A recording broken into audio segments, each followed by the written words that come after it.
त्यामध्ये बहुमताचा निर्णय आपण स्वीकारायचा अशा पद्धतीचा निर्णय झाला.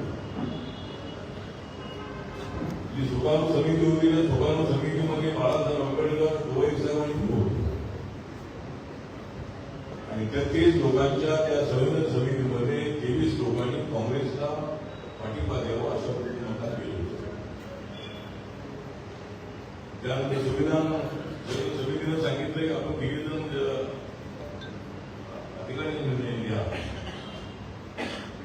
आणि मग गवई साहेब आणि मी मात्र काँग्रेसच्या पाठिंब्याला यावा या गोष्टी शिकतो. बाळासाहेबांचं म्हणणं असं होतं की जनताला पाठिंबा दिला पाहिजे.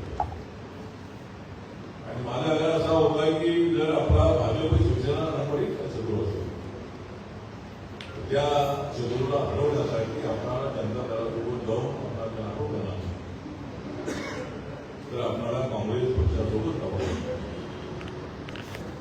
आणि जर कदाचित त्यावेळेला आम्ही सगळे एकत्र राहिलो तेवढं मी एकटाच मी गेलो तर काँग्रेससोबत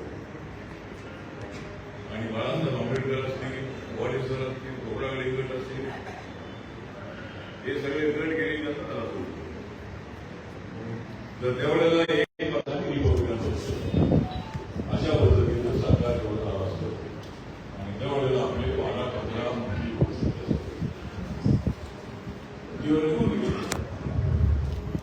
आपल्यामध्ये एवढी गटबाजी झालेली आहे की त्या गटबाजीमुळं कसं काय काम करायचं अशा पद्धतीचं प्रश्न आपल्यासमोर. माननीय बाळासाहेब आंबेडकर हे सगळ्या जागा लढताना त्यांचा पक्षातून जेवढ्या आपण जेव्हा एकत्रित होतो 1995 मध्ये जेवढ्या आपण एकत्र आलो त्यावेळेला आपला पक्ष निर्माण झाला होता. 4.84% आपल्याला मिळाली होती आणि उभोचा 40 पॉईंट मिळाले होते. त्यानंतर 98 मध्ये झालेल्या निवडणुकीमध्ये बाळासाहेब आंबेडकर अकोल्यामध्ये, डोळे साहेब अमरावतीमध्ये, कवाडेसर मध्ये आणि मी मुंबईला उभा राहिलो आणि आम्ही दोघेही त्या ठिकाणी केंद्र जागून बोललो. आधी आहे की मला 3 वर्ष राहिलो. 95 आम्ही एकत्र आलो गेलो, 98 आम्ही एकत्र होतो. पुन्हा आमच्यामध्ये बाळासाहेब आंबेडकरांनी भाजप बहुजन केला. त्यानंतर आम्ही किती एकत्र होतो. त्यानंतर मी शरद पवारांच्या बाजूला जायला पाहिजे असं पण माझी मत होतं. ज्यावेळेला काँग्रेसमध्ये झाली आणि शरद पवार आणि राष्ट्रवादी काँग्रेस आपण गेल्यानंतर मी गेलो शरद पवारांसोबत, डोळे साहेब, जोगेंद्र गव्हाणे सर गेले काँग्रेससोबत आणि बाळासाहेब आंबेडकर सुद्धा गेले काँग्रेससोबत. आणि त्यानंतर मी इकडून निवडून आलो मध्ये बाळासाहेब आंबेडकर काँग्रेसकडून आले. गव्हाणेसर आणि लोहिसाहेब ठीक आहे आपल्याला इतिहास आपल्याला माहिती होता. ठीक आहे, रंजनाताईंना आपल्याला अर्पण करायचं असेल तर ऐक्य झालं तर मजबूत होऊ शकतो. एकदा ऐक्य झालं तरी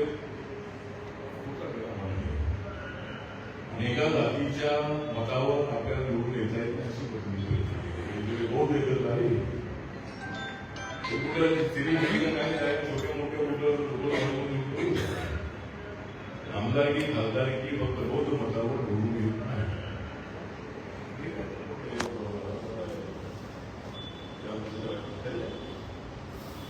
पुढे आपल्याला काय करायचं त्या संबंधाचा निर्णय केला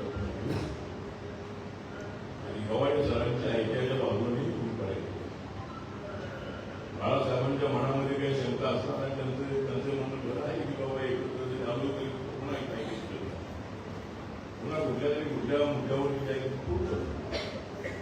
आणि त्यामुळं ते ऐक्याच्या संबंधामध्ये त्यांची भूमिका बदलली दिसत नाही.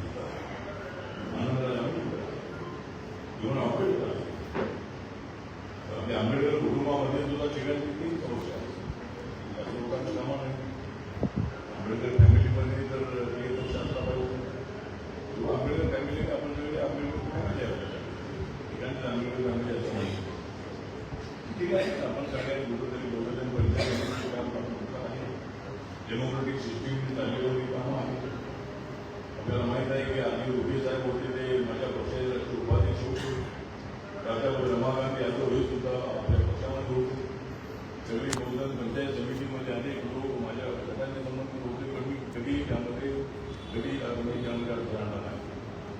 माझ्या पक्षामध्ये होते अनेक जे शाखामध्ये होते ते माझ्या गटाचे असायचे, पण मी कधी बहुजन पंचायत समितीमध्ये कधी ठीक आहे. आज आनंदराव आंबेडकर आपल्याला आहे, सभापती आपला आनंद आहे.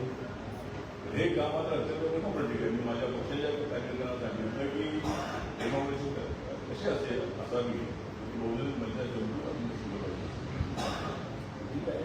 आता आज इथे सवाई सरांच्या प्रमाणात मांडलेलो आपण सगळ्यांनी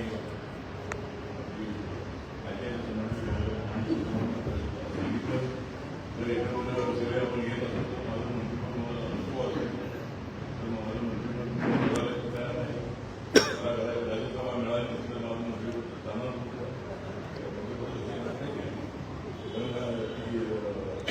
माझं मंत्रिमंडळ जाण्यापेक्षा आपण एक दोन मंत्रिमंडळ झाले पाहिजे अशी गावी असली पाहिजे. निगेटिव्हिटी त्याच्या आपल्या मनामध्ये असता कामा आपण नाही लोक पॉझिटिव्ह विचार करणारे आपण सगळे असलं पाहिजे आणि त्या दिशेनं जर आपल्याला पाहिजे असेल तर आपली तयारी आहे.